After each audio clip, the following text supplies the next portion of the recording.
Mahinang ulan sa salamin ng bintana, tasang kape, papel na may tinta.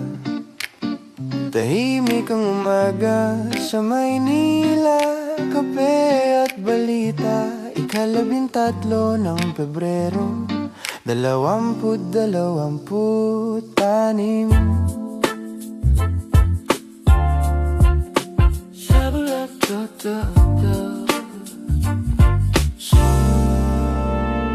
Sa bulwagan ng pamahalaan, usapang galaw ng tren na daan.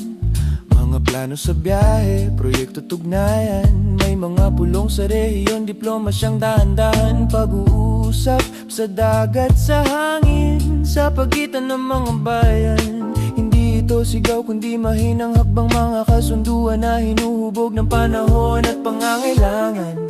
Sa likod ng bawat lagda, tanong ng mamamayan, paano ito mararamdaman sa jeep, sa pila, sa pang-araw-araw na tahanan. Kape at balita, dahan-dahang himig, hindi kailangang magmadali ang isip. Sa pagitan ng pahina at ng tasa, hinahanap ang saysay ng bawat gawa.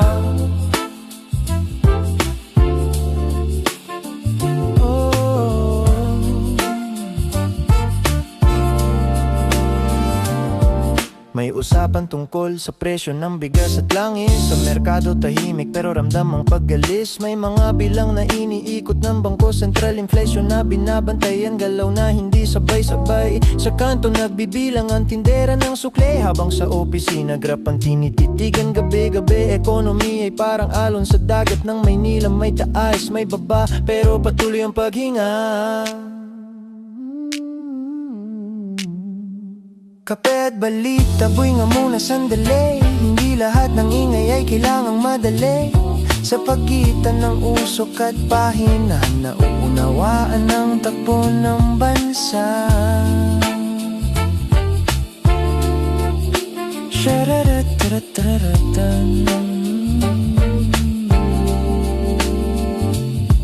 Sa simbahan may panalangin para sa tahimik na bayan. Hindi politika ang laman kundi pag-asa at pagdamay. May mga kwento ng volunteer sa komunidad, tahimik na tulong, walang kamera, walang ingay. Faith na parang ilaw sa gilid ng kalsada, hindi man headline pero mahalaga. Sa bawat misa at simpleng salo-salo, may paalala, ang bayan ay tao sa tao.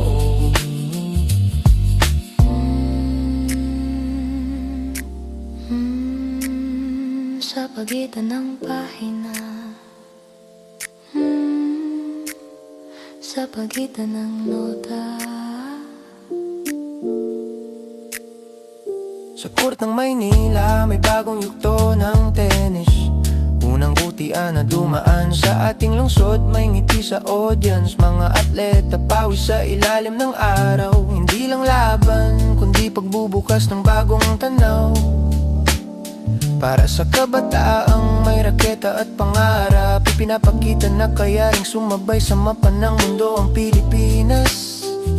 Hindi headline ng drama kundi tahimik na progreso. Isang SEV, isang rally, isang bagong direksyon. Kape at balita, pahina'y kumikilos. Hindi man mabilis, tuloy pa rin ang ikot. Sa tasa ng umaga, mahimig na payapa. Balitang hinabi sa musika.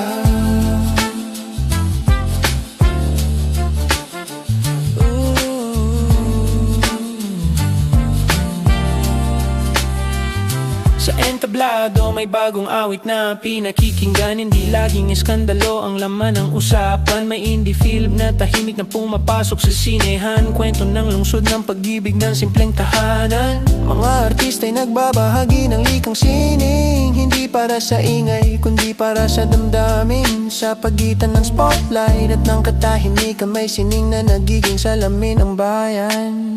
Habang umiikot ang bagyo sa malayong dagat, mga ulap ay sinusundan ng radar at tulad. Hindi pa malapit pero binabantayan. Para sa mangingisda, para sa bawat tahanan. Sa radyo medyo mahinang kaalala, magdala ng payong kung sakali man umambon pa. Panahon ay parang musika ng kalangitan, minsan malaw, minsan payapa ang tugtugan.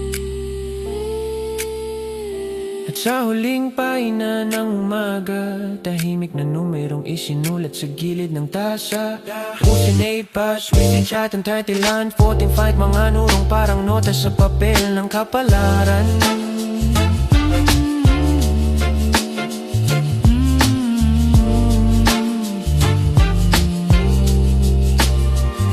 Kape at balita, hindi kailangang sumigaw. Kwento ng araw na dahan-dahang sumasayaw. Sa tunog ng rosy at mahinang tambol, ang bansay kumigising. Tahimik ngunit buo, kape at balita. Pebrero 13, sa pagitan ng himig at ng umaga.